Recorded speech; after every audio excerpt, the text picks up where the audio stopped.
안녕하세요. 프리뷰는 팀장입니다. 11월 30일 국내 경기 프리뷰 시작해 보도록 하겠습니다. 남자 농구 한 경기, 여자 농구 한 경기, 남자 배구 한 경기, 여자 배구 한 경기 이렇게 있네요. 먼저 서울 삼성과 창원 LG의 경기 먼저 시작해 보도록 하겠습니다.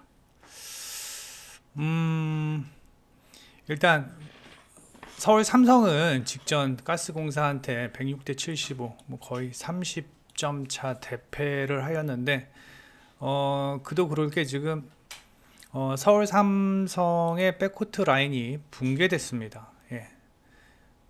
지금 뭐 이호연도 없고, 그 다음에 김시래도 없고, 뭐 이동엽도 없고, 예. 그런 상황에서 직전 경기에 누가 나왔냐면은 김광철이랑 박민채가 나왔어요. 예. 김광철, 박민채 올 시즌 첫 출장 경기였습니다. 예. 그만큼 지금 서울 삼성의 현재 백코트 라인에 대한 문제점을 드러내주고 있는 상황인데, 오늘 경기에서 김시래가 출장을 할 수 있을 가능성이 좀 있습니다. 김시래가 그동안 부상으로 인해서 결장을 하였었는데, 이거 크게 좀 해드릴게요. 네, 김시래가 그동안 부상으로 인해서 결장을 했었는데 오늘 경기에 나온다는 얘기가 있긴 있거든요. 근데 부상 여부를 좀 더 봐야 된다고 얘기를 하지만, 지금 서울 삼성에서 김시래가 없으면 경기를 풀어나갈 수 있는 어떤 동력이 지금 전혀 없는 상황입니다. 그래서 김시래가 웬만하면 출장을 할 것으로 예상이 되고, 김시래가 만약에 오늘도 안 나온다 그러면 뭐 이건 거의 원사이드 경기, 창원 LG 원사이드 경기가 될 것 같고, 김시래가 나온다라고 하더라도 분명히 이제 경기를 긴 시간 동안 못 나왔기 때문에 뭐 경기 체력도 생각을 해줘야 되고, 길어야 한 20분 안팎. 원래 김시래가 한 25분 정도 뛰고 있거든요. 근데 길어야 뭐 20분 안쪽으로 뛸 것으로 예상이 되는데, 그렇다면 이제 남은 시간을 백코트를 어떻게 꾸려가야 하느냐, 그게 좀 문제고, 물론 그 지금 최근에 서울 삼성은 테리와 그 다음에 누구냐, 이원석, 테리와 이원석의 더블 포스트가 워낙 견고하기 때문에 믿는 구석은 있지만, 직전 경기에서 보면은, 직전 가스공사와의 경기에서 보면은, 일단은 백코트에서 포스트까지 공이 들어가는 과정이 뭐 너무 매끄럽지가 못한 상황이기 때문에, 테리와 이원석이 아무리 좋은 더블 포스트라고 할지라도 지금 백코트에서의 어떤 문제점을 커버할 만큼은 아니다. 그게 지금 이제 서울 삼성의 현재 상황이고, 창원 LG 같은 경우는 직전 경기에서 모비스와의 경기에서 승리하였는데, 이날 승리의 1등 공신, 구탕의 스탯을 한번 보면, 구탕이 원래 올 시즌 한 7분 정도, 7분 정도 뛰어주었었는데, 직전 경기에서는 거의 한 15분, 거의 20분가량, 20분 좀 안 되나? 하여튼 뭐 그 정도 뛰어준 것 같아요. 그러다 보니까 구탕이 제 몫을 하다 보니까 이관희와 이재도가 살아나는 느낌입니다. 특히 직전 경기 이재도가 상당히 좋은 3점 슛감을 보여주었는데, 일단 이재도의 외곽이 살아나니까 전반적으로 창원 LG의 백코트와 프론트코트의 밸런스가, 득점력의 밸런스가 상당히 잘 맞아가는 느낌이고, 또 직전 경기에서 마레이가 파울 트러블로 인해서 20분도 못 뛰었을 거예요, 아마. 그런 상황에서 커닝햄이 대부분의 출장 시간을 가져갔음에도 불구하고 커닝햄이 상당히 좋은 활약을 보여주었다. 그리고 구탕이 들어가면서 커닝햄과 또 김준희를 살려주는 모습. 그래서 지금 창원 LG는 구탕이 한 명 폼이 조금 살아나면서 여러 가지 방면에서 프론트 코트면 프론트 코트, 백 코트면 백 코트 여러 가지 방면에서 팀이 좀 활력을 갖는 모습이다. 모비스라는 만만치 않은 팀을 상대로도 좋은 경기력을 보여주었고, 결국은 지금 삼성은 백코트 때문에 고민이 많은 상황. 그 다음에 LG 같은 경우는 뭐 구탕이 살아나면서 백코트와 프론트 코트가 지금 플러스가 돼가고 있는 상황. 이런 상황에서 뭐 핸디 3점 정도는 LG가 충분히 극복하면서 승리할 수 있을 것으로 예상이 됩니다. 최근 74, 78. 그 다음에 실점이 삼성은 늘어나고 있고 4점 정도 늘어나고 있고, 그 다음에 창원 LG는 77, 76. 근데 창원 LG는 실점이 2점 정도 줄어들고 있는 모습이며, 그 다음에 3점 슛감도 차이가 많이 나죠. 삼성보다는 LG가 좋은 상황. 그 다음에 저기 누구야? 삼성의 그 테리와 이원석이 버티고 있다고는 하지만 직전 맞대결 경기에서 페인트존에서의 득점 38점이나 했습니다. 그러니까 맞대결 직전 1라운드에서 마레이가 전혀 21득점 했죠. 마레이가 전혀 테리와 이원석의 포스트 플레이를 부담스러워하지 않는 모습이었다. 그래서 저는 이 경기 저는 저득점 상황에서 LG가 핸디캡 극복하고 승리할 수 있을 것으로도 생각이 되는데, 만약에 김시래가 안 나온다? 뭐 그런 상황이 벌어지게 되면은 백코트가 너무 헐거워지고 수비가 너무 헐겁게 될 수 있을 것으로 예상되어서 LG의 득점력이 훨씬 더 높아질 것으로 예상도 되면서 다득점까지도 예상을 할 수 있을 것 같은데, 일단 오너버는 뭐 좀 여러 가지 변수가 많은 것 같습니다. 그래서 저는 LG의 마인승, LG의 마이너스 핸디캡승 예상을 합니다. 그 다음에 KB와 하나 원큐와의 경기인데, KB 같은 경우는 이제 직전 BNK전에서 승리하였죠. 지금 KB가 직전 KB전에서 승리할 수 있었던 이유는 강희슬도 강희슬이지만 김민정이 최근 폼이 좋습니다. 김민정이 오히려 최근 강희슬보다는 김민정이 더 폼이 좋은 상황이고, 물론 수비수들은 강희슬에게 많이 치우치겠지만 그로 인해서 김민정이 상당한 수혜를 보고 있다. 그래서 득점도 꼬박꼬박 해주고 있는 상황이고, 거기다가 이제 허예은이 백코트에서 좋은 폼을 보여주면서 직전 BNK전 보면은 선수들이 어느 정도 자신감을 좀 가지면서 플레이를 하는 것처럼 보이고, 직전 경기를 비롯해서 최근 KB의 3점 슛이 뭐 지금 25%지만 조금씩 뭐 올라오고 있는 상황이다. KB의 3점 슛이 23%였어요.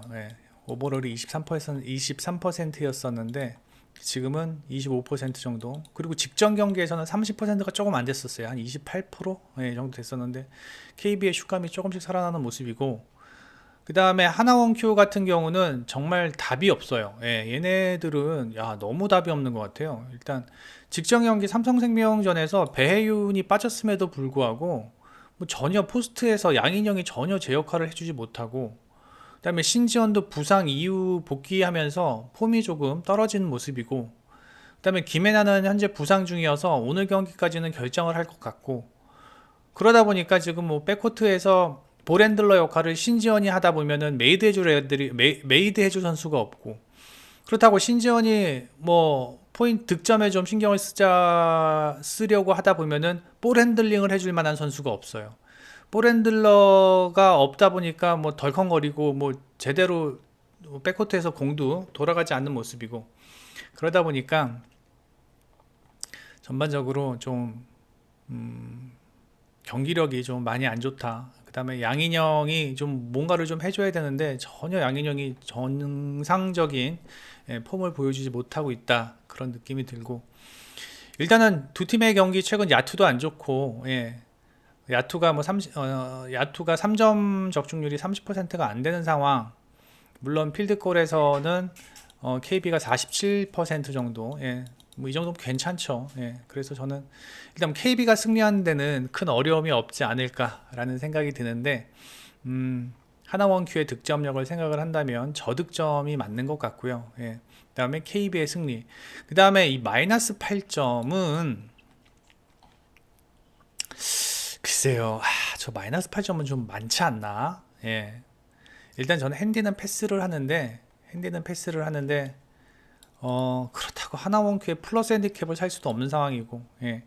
일단 굳이 가자면 KB의 마인승이 좀 더 좋아 보이기는 합니다. 하지만 일단 뭐 KB가 승리는 할 것 같고, 그 다음에 저득점 상황 그렇게 예상을 합니다. 그 다음에 배구 보겠습니다. 예. 배구는 오늘 뭐 대한항공과 우리카드 경기인데, 대한항공 같은 경우는 뭐 현재 뭐 전혀 문제가 없어요. 예, 뭐 링컨 잘하고 있고, 정지석 잘하고 있고, 곽승석 리시브 잘하고, 김민재 중앙에서 뚫어주고 있고, 뭐 한 선수 토스 잘 되고, 지금 뭐 안 되는 게 없는 대한항공입니다. 예. 가끔 가다가 좀 이렇게 폼이 좀 안 좋은 날, 컨디션이 떨어지는 날, 좀 뭐 고전을 하는 그러한 모습을 보이고는 있긴 하지만, 대한항공이 지금 현재 안 되는 것이 없다. 그 다음에 우리카드는 아가메즈가 영입이 됐지만, 아가메즈의 어떠한 아직 폼이 정상적인 상황이 아니고, 그 다음에 우리카드에 아직 녹아들어 있는 모습도 아니고, 그 다음에 리시브를 해줘야 되는 송이채가 리시브 라인에서 많이 흔들리고, 리시브가 흔들리다 보니까 공격에서도 안 되고, 그러다 보니까 나경복이 리시브 라인으로 빠지면서 나경복이 리시브에 좀 포커스를 맞추다 보니까 나경복이 체력적인 문제가 있어 공격이 좀 힘들어지고, 뭐 전반적으로 좀 우리카드는 안 좋은 구석이 많고, 지금 현재 대한항공은 지금 뭐 안 좋은 구석이 없고, 좋은 구석만 많은 상황입니다. 뭐 링컨 뭐 최근 너무 잘 해주고 있고, 그래서 오늘 우리카드가 승리하기는 좀 힘들지 않을까라는 생각이 들고, 우리카드가 글쎄요 한 세트도 가져오지 못할 확률이 좀 있지 않을까라는 생각도 듭니다. 그래서 일단은 뭐 대한항공이 무난하게 승리할 수 있을 것으로 예상이 되고, 우리카드는 오늘 경기까지 일단 아가메즈 폼이 올라와야 돼요. 예, 아가메즈 폼이 올라와야 하고, 그 다음에 송이채의 폼이 올라와야 돼요. 예, 그래야지만 우리카드가 뭔가 할 수 있습니다. 예, 지금 아가메즈도 뭐 직전 경기 보면은 공격 성공률이 40%가 안 되고, 송이채 같은 경우는 뭐 지금 뭐 뛰지도 못하고 있는 상황이니까, 일단 송이채의 리시브 라인이 살면서 나경복이 공격에 포커스를 맞춰주고, 아가메즈와 나경복이 양쪽 위기에서 활약을 해줄 때 우리카드의 어떤 강점이 살아나는데, 현재 그럴 수 있는 상황이 아니기 때문에 뭐 대한항공이 무난하게 승리할 수 있을 것으로 예상이 됩니다. 뭐 남자의 대한항공이 있다면 여자분은 현대건설이죠. 예, 현대건설의 강점. 현대건설은요, 야스민이 잘 하죠, 당연히. 예, 지금 뭐 리그에서 제일 좋은 용병으로 모두들 여기고 있는데, 뭐 그도 그럴 게, 일단 현대건설은 중앙이 너무 강하다 보니까 양쪽 윙이 뭐 저절로 살 수밖에 없어요. 예, 양효진과 이다현이 뭐 중앙에서 너무 잘해주고 있다 보니까 블로커들이 중앙이랑 윙이랑 뭐 어디를 막아야 될지 모르는 상황. 그러다 보니까 뭐 야스민은 물론이고, 정지윤, 뭐 황민경, 그다음에 고예림도 공격에서 득점을 해줄 수 있는 상황이 만들어지다 보니까 현대건설이 뭐 공격에서는 더할 나위 없는 뭐 좋은 활약을 보이고 있고, 물론 현대건설도 간혹가다가 이제 리시브 라인이 흔들리면서 좀 세트의 어떤 기복이 좀 있는 모습을 보여주고는 있기는 하지만, 한 세트 그럴지언정 경기를 내줄 정도는 아니다. 반면 인삼공사 같은 경우는 인삼공사는 제가 봤을 때는 이소용만 정말 잘해줬다면 뭐 인삼공사가 저는 뭐 흥국생명급으로 생각을 합니다. 저는 전제가 있죠. 이소용이 정말 전성기의 폼을 보인다면. 왜냐하면 인삼공사도 중앙이 좋거든요. 정호용과 박은진이라는 중앙에서 좋은 어떤 국가대표급의 중앙 자원들이 있고, 그 다음에 뭐 엘리자베스 최근 폼 상당히 좋고요. 그 다음에 이소용만 좀 폼이 많이 올라와 준다면 진짜 더할 나위 없이 좋을 텐데 이제 좀 그게 좀 안 되고 있는 상황. 그다음에 또 인삼공사의 또 하나의 이제 문제점이 뭐냐면 리시브 라인이 견고하지 못하다라는 거. 예, 리시브 라인이 매일 바뀌죠. 예. 직전 경기가 박혜민이가 아마 리시브 했을 거예요. 예, 직전 경기 그쵸. 예, 박혜민이 리시브를 담당을 하면서 뭐 그냥 무난하게 해주었지만 박혜민 같은 경우는 일단은 리시브를 하는 데 있어서 약간의 기복이 좀 있고 그다음에 공격에서도 뭐 기복이 있는 선수이기 때문에 일단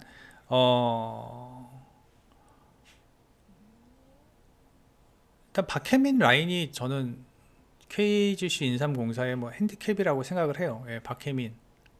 그 다음에 이소용, 예, 그쪽이 좀 살아나야 되는데 이소용이랑 박혜민이가 현대건설의 그 리시브 라인과 비교를 해보았을 때는 확실히 좀 떨어지는 건 사실이죠. 예, 확실히 떨어지는 건 사실이고 인삼공사 같은 경우는 한 자리에서 너무 많은 실점을 하고 있다. 예, 한 자리에서 너무 많은 실점을 하고 있다라는 것이 단점입니다. 현대건설이 이기는 데는 의심의 여지가 없는데 이제 문제가 뭐냐면은 과연 인삼공사가 한 세트라도 가져올 수 있을까? 한 세트를 가지고 온다면 인삼공사의 핸디캡 승이 될 것이고 그다음에 오버가 될 것인데 여태까지 직전 3경기에서 현대건설이 단 한 세트도 내주지 않았어요.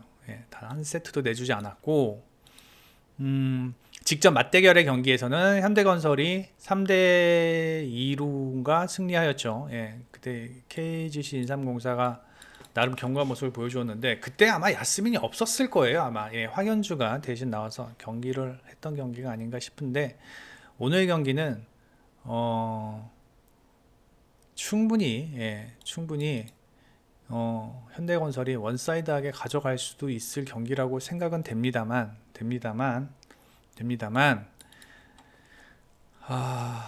일단은 자 여기까지는 우리 배구팀과 제가 생각한 입장이고 제 사견을 얘기한다면 오늘 경기 인삼공사가 한 세트 정도는 가져올 것 같아요. 예. 왜냐면은 인삼공사의 최근 폼이 좋거든요. 엘리자베스도 좋고 이서용도 좀 폼이 올라오는 모습이고 그다음에 박혜민이가 리시브가 그나마 좀 안정적으로 경기를 풀어주고 있기 때문에 현대건설도 기복이 좀 있어요. 세트마다 좀 기복이 있는 편이고 뭐 페퍼한테도 세트를 뺏기는데요. 예. 그래서 한 세트 정도는 인삼공사가 가져오지 않을까라는 생각이 들지만 모르겠습니다. 예. 일단 현대건설이 이기는 데는 뭐 전혀 의심의 여지 없고 현대건설의 승리 예상을 합니다. 여기까지 하겠습니다. 프리뷰엔 네이버에서 프리뷰엔 검색하셔서 회원 가입만 하시면 투데이에 있는 예상글들 프리뷰들 모두 열람하실 수 있고 뭐 특별히 과금하실 이유도 없습니다. 과금하실 이유 없고 그냥 회원 가입만 해주시면 누구나 이용 가능하니 많은 방문 바라며 VIP랑 VIP 골드 오늘 아마 정산이 있을 예정입니다. 오늘 정산해서 자유 게시판에다가 올리겠습니다. 오늘 오후 경기에 따라서 직전에 저희 10월에 그 수익률이 340%인가 그랬었는데 오늘 오후 경기를 마치면 그것보다 높아질 것 같고 만약에 오후 경기를 못 마치면 그것보다 좀 떨어질 것 같습니다. 그래서 일단 요번 달도 뭐 무난하게 했는데 일단 저희 목표는 500%거든요. 그래서 좀 그게 안 됐다라는 게 좀 아쉬운데 일단 12월에는 500% 꼭 해보도록 하겠습니다. 이제 뭐 NBA도 정상적으로 이제 어느 정도 각 팀의 전력을 어느 정도 이제 저희가 분석하였고 이제 데이터가 이제는 데이터를 가지고 좀 분석을 하기 수월한 상황이고 그다음에 시뮬레이터도 이제는 돌릴 수 있는 상황이고 국내 경기는 저희가 뭐 항상 좋았어요. 국내 경기는 뭐 이번 달에도 국내 경기 항상 좋았으니까 다음 달부터는 좋은 성적 올릴 수 있도록 해보겠습니다. 구독, 좋아요, 그 다음에 멤버십 가입 부탁드리면서 여기서 마치겠습니다. 프리뷰 NN 팀장이었습니다. 감사합니다.